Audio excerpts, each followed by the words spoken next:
Hey guys, it's Roderick, and I'm here to review The Morning Show, Season 3, Episode 4, The Green Light. So if you're new to this channel, this is where we discuss and review television shows, films, and a little bit of reality, but all with a good kiki. So let's get ready because I'm going to slow cook this episode because a lot really happened, right? And I'm going to kind of combine some scenes together because there's a lot of kind of jumping back and forth, but we're going to get everything covered, right? But the first thing I want to discuss is themes, right? So because one of the things that the morning show does really well is that it really kind of always gives you a very overarching theme.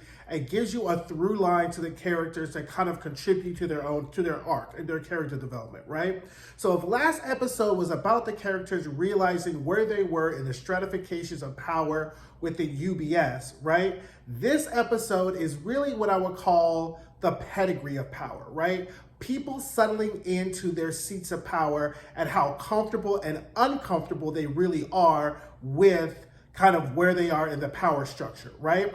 And we kind of get some new foils, right? And one of the new foils that the show was doing is really, instead of season 1 to season 2, you had kind of the Alex Bradley foil, right? Because they were kind of in conflict, they were settling each other. Now, Bradley has kind of like I said in the last episode, kind of moved to her own universe. And what we're getting is an Alex Chris foil, right? And I kind of will get to that later, which I think is very interesting, but the show has to be very kind of careful in this kind of comparison because the Alex Bradley foil was a very easier foil and the Alex Chris foil is very different. And if the show is not careful, it can really fumble what could be a really great kind of example or foil. Foil being using two characters to compare each other to show their similarities and their differences, right? So when I talk about foils, you talk about characters being foils of each other because you have two characters placed in similar circumstances, and typically you will see the differences of how they move and they react based upon their objectives, and their objectives are typically based upon their intrinsic needs and their character flaws, right? So that's what I think is really good, the very interesting episode, because when I watched it the first time, I was like, okay, here they are again talking about power dynamics, which is very easy for the show to do because it's a very female-driven cast. Like I said, the men act as the antagonists, the women are as the protagonists. But what they really, you really look deeper in this episode, what you see is not about necessarily the power dynamics, but really, again, how people are settling into their seats of power and how comfortable they are, and really kind of how they can utilize the power that they have been newly given, how they have all the power that they already have, or power that they're trying to acquire. Because those are the three kind of buckets that everybody's been in, with kind of one person in one bucket and everybody else kind of like in another bucket, right? So we start off with Upfronts, right? Now, every Upfronts is something that happens for every television network in America, right? CBS, Fox, NBC, they all have Upfronts, right? Because now all the deities, right, can kind of continue our Olympian analogy, right? All the deities now must bow to what we'll call the power of the advertisers. Because no matter how powerful anyone is in this UBS structure, they have to bow to the advertisers. Because if the advertisers are not buying ads for the shows, UBS is not making money. Therefore, people are losing their power, people lose their jobs, and whatever like that. So you kind of can think of like the advertisers are like the fates, right? In Greek mythology, regardless of who you were, whether you were Zeus, whether you were Hermes, whether you're Demeter, you could not mess with the fates because the fates determine the fate of all mortal beings in the course of events of all things that happen, gods and mortals, right? And that is really how the advertisers are. Because if the advertisers are not on your side, if the advertisers cut their cord, the proverbial money line, then episodes die, programming dies, UBS dies, right? So we kind of get to see kind of like that everyone must have to bow to the fates of these advertisers throughout this entire episode. Now, Upfronts happen for everyone, and this was a demarcation point, because if you remember from the previous episodes, Upfronts was when Alex kind of got out her jail box of being on the morning show, right? So we see Corey shows up. he's getting ready because now he has to tap dance and get ready for these advertisers. And the stakes are really, really, really, really high, right? So then we get ready. Corey gets ready to make his speech. We don't really see Corey's speech, right? But we get an immediate jump cut to Alex and Corey talking. So this is the first kind of interaction where we're seeing people. So now Alex is like, okay, everyone seemed to like it, but no one really liked my documentary. And Corey's like, are you asking me as talent or are you asking me as a partner? So now Alex realizes that she's about to get what she asked for. If she wants to be considered a partner in this UBS, power structure, then she can't be worried about no documentary because we need some money. And Corey pretty much tells her, look, if we didn't get this $300 million from the advertisers, then your documentary, all this stuff, it's all for nothing because it's not going to happen, right? So now Alex is like, okay then, but she still kind of jumps back to, what about my documentary? And Corey's like, girl, enough with your documentary. We really have problems. And so finally, Alex is realizing that she needs to stop being talent and really think like management and like a boss who that's really in this business and this power structure, right? So that's our first one. Now we get to Mia, right? And Mia is really problematic because I like Mia. The actress who portrays Mia is great, but they really aren't giving Mia enough to do, right? But you can't really get rid of Mia because the show needs an executive producer. It's about the morning show, so it's just this quandary that Mia just is kind of stuck. But I also realize it may be the writers in the show showing us that Mia is just one of the mortals, that she is just one of the people at UBS that is at the behest, that is really kind of not really in control of her own destiny, but is controlled by outside forces higher and more powerful than her, which really kind of makes sense, right? Because because it comes out of my mouth, I was like, okay, you can't have this show about all these high-level people and not really see how it affects the normal average person, and that is Mia, right? So Mia comes in, she informs Chris that she has that, it's Upfronts time, we have to go to Hamptons. Chris is new to this, she doesn't know what Upfront, she doesn't know that she got a tap dance and sing for her money and all this type of stuff, right? She's like, girl, I'll see you at the Hamptons. Now here comes Bradley. And I kind of missed the Bradley Mia scenes from like season 1 or whatever. And Mia's like, I need your cameraman, you were from Mariupol, there's this guy over in Ukraine, we want to get these shots, bop, bop, the boop. Now we get, Mia and this mysterious guy, right? Andre. We find his name is Andre. Bradley's going to get her person, connect with Andre so they can get in there and get some shots of all the things going on in Ukraine. Great, but when do they meet? Why is Mia so sad and lonely that she's like, hooking up with this kind of like long distance? This just gives you like love after lockup tease, right? Like this long distance relationship with somebody who she can't really be with. And now we find out that Mia speaks Russian. So I guess they're trying to show us that there are more layers to Mia than what we really can see. But she's just hindered because she's just a regular mortal who's at the behest of what the gods of UBS typically does. So I'm not really ready to kind of throw Mia all the way away, but and also I just didn't like that whole Mia Mitch thing. I told you I know I'm supposed to get over it. I'll go to the prayer closet. Just the way Mia moved with that whole Mitch situation, something about that just hit me really weird, okay?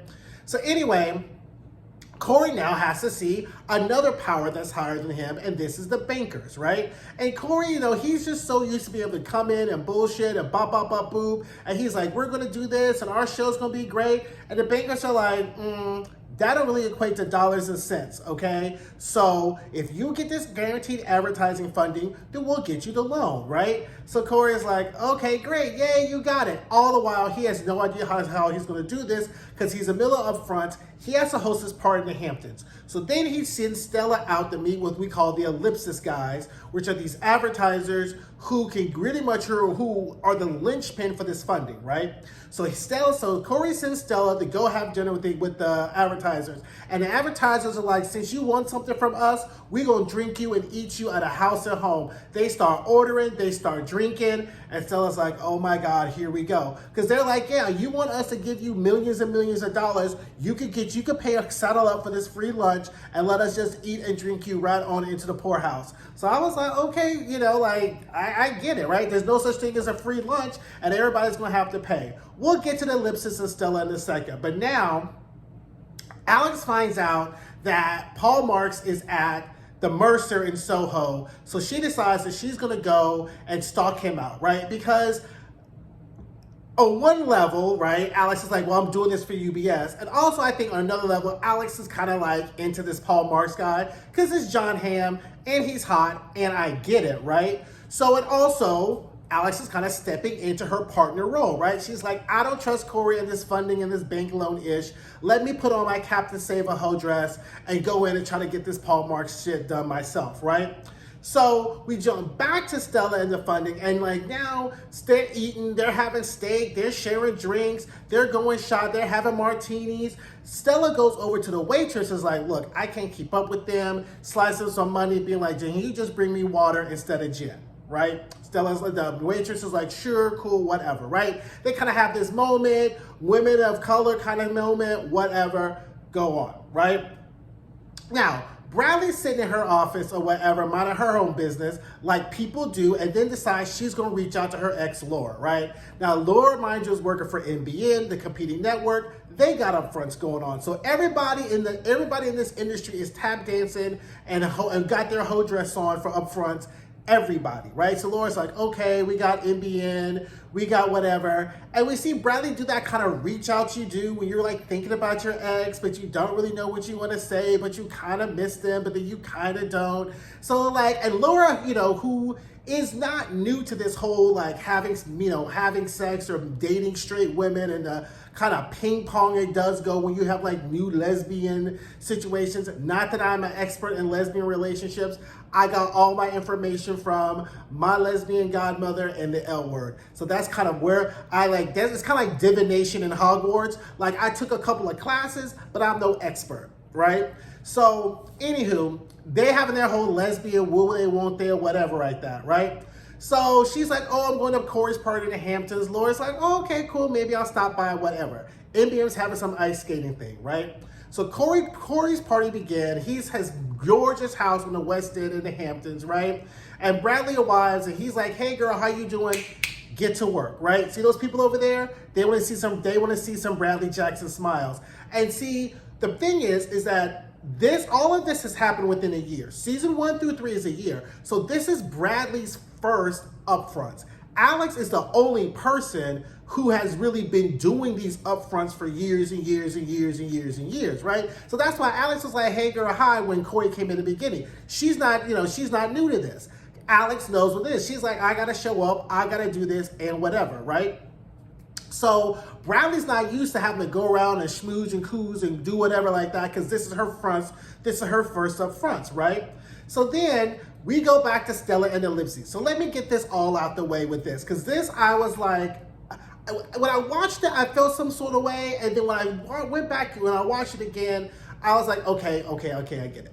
So Stella's here drinking. They're all like, how are you able to keep up with us and you're so petite? Now, mind you, these are two businessmen who's married, and Stella, and they're talking about the show, and they're talking about UBS's profits are falling. But the fact is, she's like, look, everybody's into Alex, and your wives are watching Alex, and the guy reveals that his wife got the streaming service just so he could watch more Alex. And, and they're talking about the scandal, and Stella's talking about how the leak translated to more subscribers and whatever. And they're like, yeah. They're out here drinking on their company and other companies' dime, and they're just typically those kind of gauche, kind of like shitty businessmen who really think money, how do I say that? Who just like that grimy businessman who just be out there throwing money away, doing like sundry things on business trips. I'll just say it like that, right? So they're like, well, how are you able to keep up with us? Because you're kind of petite and we don't know, whatever. And the guy's like, I think that's water. And so he reaches for the glass and then Stella pulls it back and the glass kind of spills, right? And then the waitress happens to come over to clean it up. So then the guy's like, well, okay then. If she licks it off the table, I'll give you $150K per buy, whatever. So then Stella's like, what? Why bring her into it? He's like, look, we all hoes in this, right? Look, I'm the pimp, you the hoe. So I'm gonna tell you what your price is. I'm gonna tell you what your corner's gonna be. So Stella's kind of taken aback, and then she's like, why they bring her in? She's like, look, everybody got to dance in this bitch, right? So then she's like, well, okay, 150, don't lowball me, 200,000. He's like, okay, fine, 200,000. The waitress is like, the fuck I got myself into? I just came up to spill up this drink for old girl who just slipped me this $100 for this water or whatever, and I'm trying to do a solid for her. So then the guy goes in, takes the bill, and writes a $20,000 tip for the waitress. He goes, $20,000 tip is all set. You lick the table. Now, Stella's like, the waitress, the actress portraying the waitress, it's this humiliation, it's this fear, it's this kind of whole degradation situation. And Alex realizes that if this waitress does not lick this water or this liquid off the table, she's not going to get the deal. UBS is not going to get the funding, all over some waitress who she don't know, right? So this is really an omelet. This is like an eggs and omelet situation, right? But what it also reveals is that Stella, this is Stella's first Upfronts. And it's also the first time that Stella really has to step into her position and power as president of the news division and start making some hard choices, right? All we ever see Stella is she's in the newsroom, running back and forth up and down Corey's office, being salty, not being salty, dealing with the intrinsic business of producing the news, not getting the money to make sure the news still stays on the network, right? So that pretty much is how she is sitting into this new seat of power. So then the waitress comes, she licks it up, she tells the waitress she's good for it, and it's this very uncomfortable scene because Stella has this kind of cognitive dissonance where she puts out there like she's like for women, she's out there for people of color, but when it comes down to it, Stella always ends up failing because Stella's job is more important than Stella being who Stella wants to be, right? Which is, I think, a great character dynamic, right? So Stella then gets in the car, she's all weepy. I understand being weepy, but there are bigger things that work at play here, as Corey explains to her later, right? Now, meanwhile, Alex and they were at Coney Island, right? So she's walking with Paul, and he's like, well, what's this all about? Like, I can do Coney Island any day.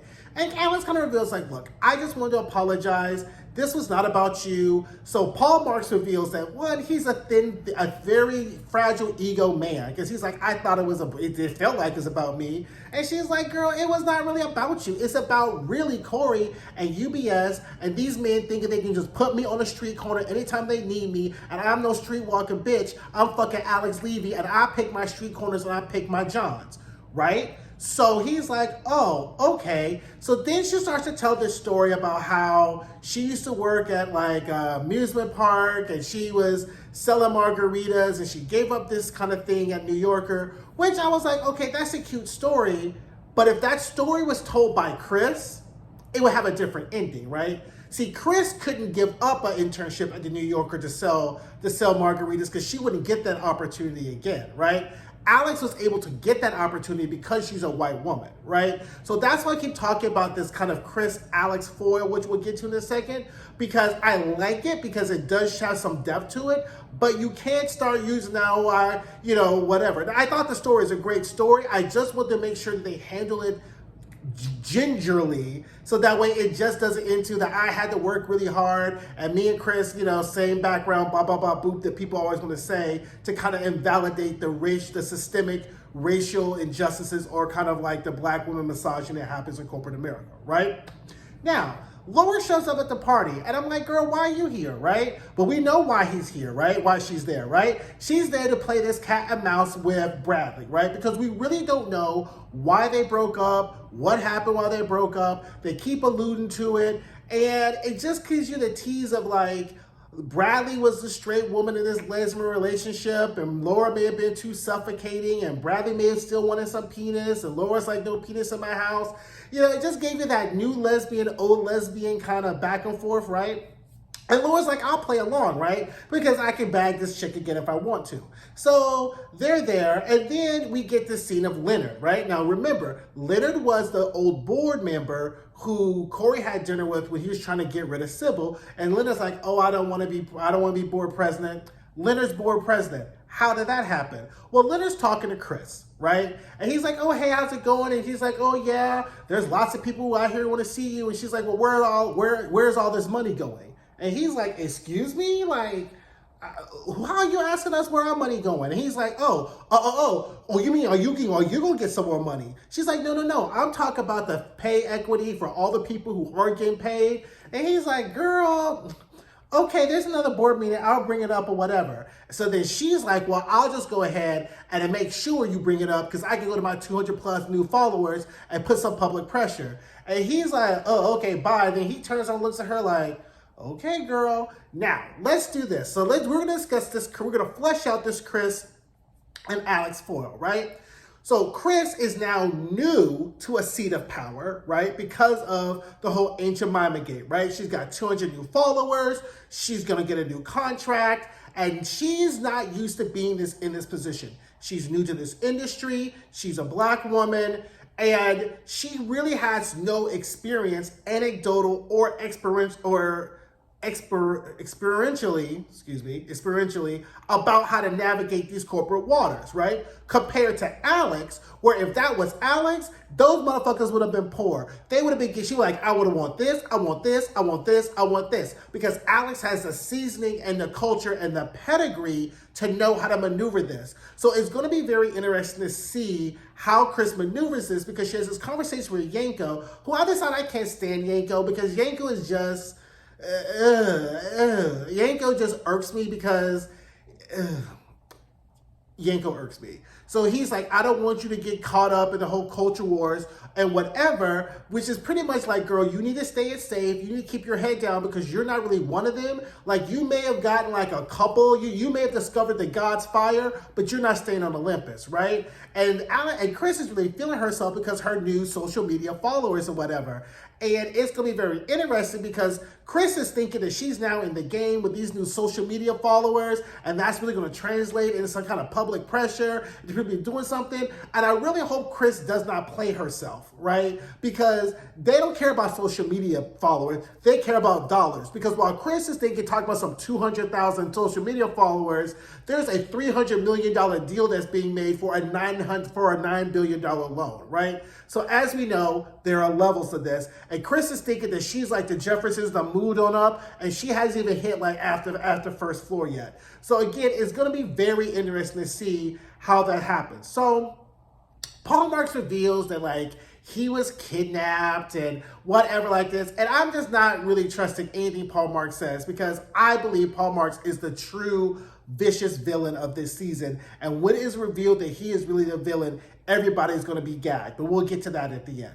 So Laura and Bradley are in the bedroom and they go in Corey's bedroom, which first of all, I'm just going to say that is just some whole ass white people thing. Like I have never been into someone's home in all of my 47 years of life and decided that I'm going to wander around their house, go sit on their bed, open doors to a home I'm not paying for. I have never done that. That has never ever sat on me to do that. I never understand why people do that. There are people I know who do that. There are lots of people I know who do that. I don't know any Black people who do that, but there are people who I know who do that. I just don't get that inclination. That's how you get cussed out. That's how you get stabbed. I just don't be wondering. Every time, if I'm in somebody's house, I'd be like, where's the bathroom? They point, I say, oh, dun, dun, dun, and I make sure they see I go in and I come out. I do not go mysteriously rummaging around the house. Let me make sure that's true, though.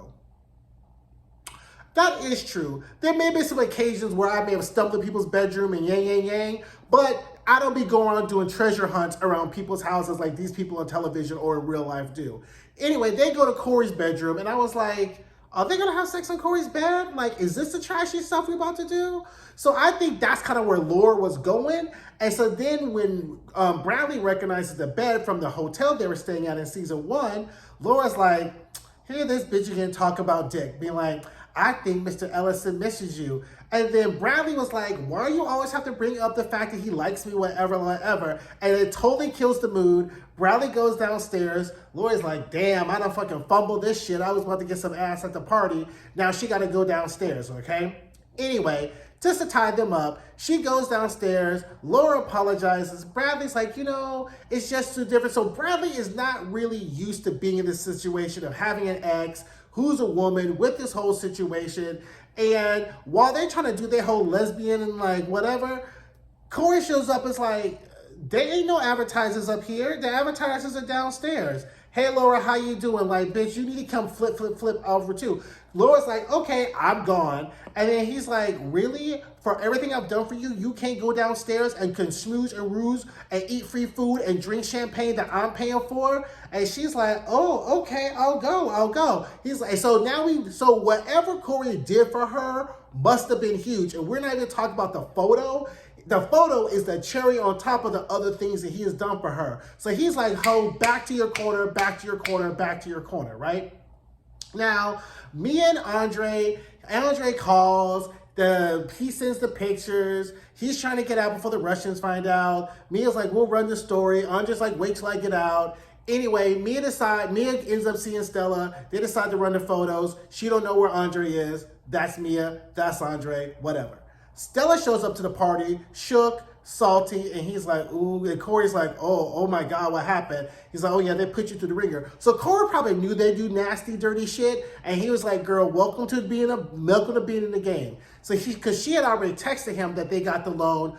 Corey texted the bankers, and he's like, well, we'll send somebody out to the party. So they're doing their kiki. Yes, lights still stayed on. He's like, girl, don't worry about what nasty shit they had you do, because you know what? 22,000 people got to keep their jobs, their health insurance, whatever. While he's all giving her the rah-rah shish boom ba, Corey looks over, and there's Fred. He's like, the fuck had Fred get up in my house? So Stella goes get her a drink. She goes see Fred. Corey sees Fred. Fred's like, hey, how you doing? Corey's like, why are you so obsessed with me? Like the Mariah Carey song, why are you so obsessed with me? Why are you showing up at my house? Fred's like, I saw some new friends, and I came just to tell you in person that I talked to Sloan at the bank, and I'm going to be the one watching over your eye as our unofficial consultant. So everything you do has to go by me. Think of me as your sugar daddy. And Corey's like, well, fine then. If you my sugar daddy, I'm going to enjoy, you spending and whining and dining me. He's like, nah, I'm going to fuck you in golden handcuffs. And Corey was like, oh. So now there's all this loan, all this kabuki theater, the waitress licking the shit on the table was all for nothing because they can't have Fred fool-along around at UBS, because then that's going to have a stink. Then Maggie Haberman's going to be like, has UBS really changed? It's going to bring up Mitch, and everything, and the whole Titanic is going to sink. So all this is just for nothing, and it's nothing, right? Now, Alex and Paul are they're done. They done played their games. She wants a funnel cake. He's like, this is trash. So anyway, they go to funnel cake, and the funnel cake guy's like, I know who you are. You're the cock tease, and you're the reason Mitch Keckler killed himself. And Alex is just like, oh, here we go. But of course, John Hamm, comes to her defense and is like, curses the guy out. And she's like, look, it's part of the thing. I'm not new to this. People want to be mad at me. They're mad at their girlfriends. They're mad at their wives. They say this shit to me, but I'm still rich. I'm still fabulous. And I don't take it personally because I'm Alex. So I was like, okay, cool, right? So then Stella's just like, oh my God, she's salty because now she done went through all that shit with the waitress for nothing. And at the end, Corey went down to his wine cellar, had him a good stiff drink. He don't know what he's about to do. And here comes a helicopter flying in. And I said, okay. And in the helicopter is Alex and Paul Mark. And even Corey had to be like, Alex Levy for the motherfucking win. Why? Because Alex settled it. Was like, if I'm going to be a partner, I'm going to show you what partners do. I ain't going to be out here holding around for no motherfucking bank loan. We can get a billionaire to just give us the money. And if I'm fucking a billionaire, that means I'll end up being better and higher than you, Corey, and whoever the fuck you put on the board. So I'm playing two-dimensional chess. The problem is, as this episode concludes, is I think Paul Marks is playing 4D chess. Right? I think Paul Marks set up the situation with the bank, with Fred, knowing that Corey would not have to go with it. I think Paul Marks has corralled UBS and Corey so that he is the only option that they will have to take, right? And I think that when he signs this deal, it ain't going to be paradise. It's not going to be happy. And I think Paul Mark set everything in motion from the hacking to the whole situation. And he has some more shit in line for UBS and whatever going on. And I don't know what Stella's connection is. Like, I don't know whether he's doing this so he can kind of like get control of Stella, because we still haven't had any scenes with him and Stella together, right? We know him and Stella used to be together because we saw her old phone, but we don't know what's going on there. Like, is he some disgruntled boyfriend who couldn't get over Stella leaving, and he's like, I'm gonna buy your company so I can own you? Like, he's some like crazy rich incel, or even something even more nefarious that he's just kind of like, I like to blow up the world and buy shit or whatever. But I don't think this is going to end well with Paul Marks. I think Alex is in danger. UBS is in danger. They're going to move poor Sybil out. And Chris needs to stick to the rivers and the lakes that she used to, because she's about to play herself all the way through too. And Mia needs to find her some business, right? Like, not some long distance love after lockup tease, FaceTime business, but some real business. Find you a Russian man or something or whatever like that. So anyway, that was the episode. Like I said, it was a lot. It was great. The morning show never disappoints. So let me know what you guys think. Don't forget to like. Don't forget to subscribe. Don't forget to share. Hit the alert button, and I will see you guys soon. Bye.